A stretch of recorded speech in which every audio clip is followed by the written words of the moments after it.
Bonjour à vous, Martine Bollen-Manga, experte auprès des femmes qui veulent se reconnecter à leur déesse intérieure. Aujourd'hui, j'ai le grand plaisir d'être avec Fabiola Kovapara. Fabiola qui est coach de femmes et je vais lui laisser nous en dire un peu plus sur elle. Bonjour Martine, merci pour cette invitation. Et effectivement, je suis coach de femmes. Il y a environ 13 années que je me suis dédiée au travail d'accompagnement personnel, évolution et bien-être en général. Mais particulièrement, il y a à partir de 2008-2009, j'ai décidé vraiment de donner une grande partie de mon temps à tout ce qui est travailler pour la femme consciente. Okay? On est des femmes conscientes et qu'on se reconnaît en tant que telle. Je suis vénézuélienne et je suis arrivée ici en France il y a 3 ans. Et c'est dans cette continuité de mon travail, j'ai commencé à introduire ici tout ce qui est lié au travail avec les femmes, surtout cette reconnaissance de notre propre divinité. Divinité féminine, effectivement. Et une des raisons pour lesquelles j'ai sollicité Fabiola aujourd'hui, c'est parce que pour moi, son approche s'inscrit, son travail, sa façon d'être complètement dans ce mouvement du féminin sacré.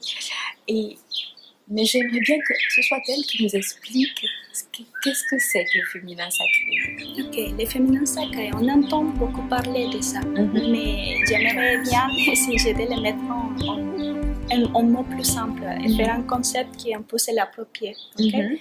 Pour moi, le féminin sacré, c'est cette beauté que tu émanes quand tu agis de ta propre vérité. Okay? Quand on ne se laisse pas guider pour les conditionnements de la culture, de la société, de la famille, sinon qu'on agit de sa propre authenticité. On reconnaît ses besoins, on reconnaît ses envies et on avance dans la vie connecté à ça. Et surtout, on doit, en s'identifiant avec notre corps de femme, parce que c'est notre corps de femme qui nous distingue en tant que femme. C'est important. Et aussi, si je reviens sur les mots sacrés, quand on cherche au dictionnaire, on voit que ça nous renvoie aux vénérations.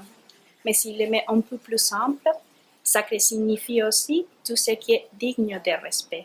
Donc, c'est retourner ce regard vers nous avec respect, reconnaître notre corps de femme, habiter notre corps de femme, profiter de notre corps de femme. Okay? Donc ça n'a pas forcément à voir du coup avec un mouvement religieux ou sectaire. Non, rien à voir. On utilise le mot déesse, particulièrement ce mot que j'utilise. C'est pour que nous utilisons. Et quand on utilise le mot déesse, on revoit aussi à la divinité, okay? À cette lumière, je veux dire, cette lumière, cet espace où je reconnais ma propre flamme, ma propre lumière, toutes mes qualités de lesquelles j'agis et que je reconnais en toi. Et c'est cette reconnaissance de cet espace digne de vénération, digne de respect, et où tu te permets de simplement être rayonnante. Rayonnante. Et comment est-ce que tu travailles avec les femmes alors pour les aider à retrouver cette lumière qui est en elles, ou à la laisser briller encore plus fort? Ok, j'aime bien tout ce qui c'est les ateliers, les cercles de femmes, cercles de paroles. Pourquoi? Parce que quand nous les femmes on travaille ensemble, on se retrouve et on construit une énergie spéciale qui nous permet d'avancer d'une façon plus rapide. Okay? Pourquoi? Parce qu'on est capable de se reconnaître dans les histoires des autres et de partager ses expériences, de guérir ses blessures.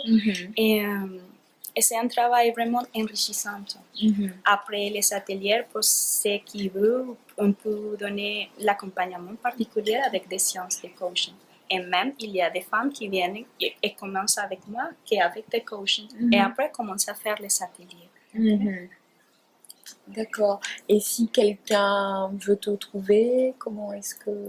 Ok. Et vous pouvez visiter mon site sur internet qui s'appelle www.lamagiedu-féminin.com. Qu'est-ce que c'est la magie du féminin? Okay. La magie du féminin, c'est le nom que j'ai donné à cet ensemble des ateliers et au travail que je développe avec les femmes.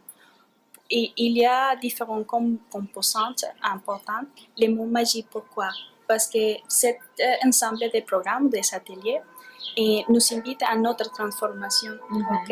Et le mot magie nous renvoie à ça, en transformation qui est subtile mais soutenable dans le temps et avec douceur, pas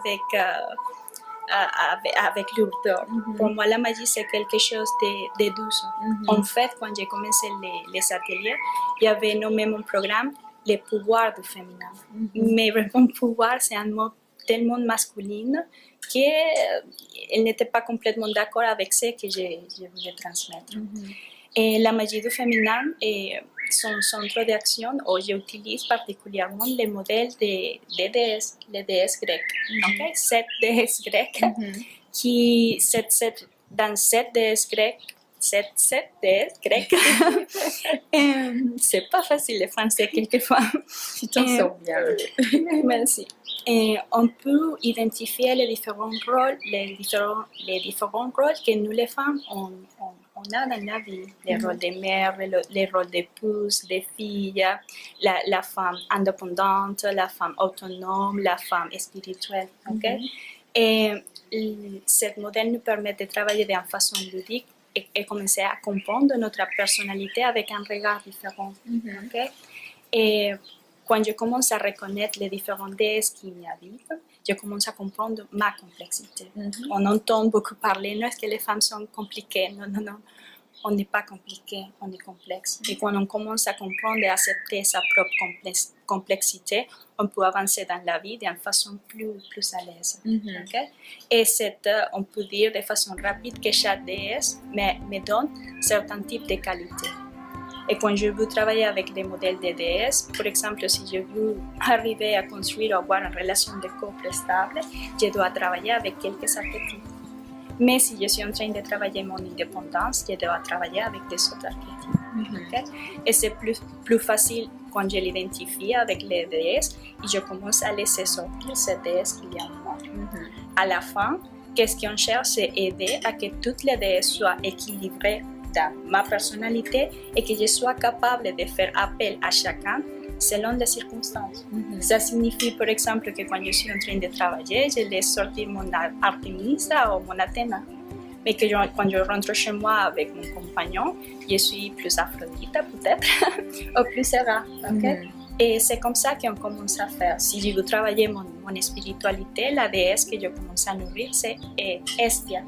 Okay? Et comme ça, et de façon ludique, comme une espèce de jeu, c'est très intéressant de pouvoir voir l'approche de nous en tant que femmes et aussi faire comme cet ancrage ou cet lien avec notre propre divinité. Toujours les mots divins, divinité, c'est important, ça renvoie à ma lumière, ça renvoie à mon sacré, à tout ce qui est digne de respect et d'honorer, de reconnaître. Okay? Donc voilà, pour aller vers sa lumière, mais d'une manière ludique, douce et durable, si j'ai bien compris. Voilà, donc www.lamagiduféminin.com et puis vous allez tout savoir sur ce que fait Fabiola. Je vous dis à bientôt pour d'autres vidéos. Bye bye. Ciao. Merci. Ciao. Merci.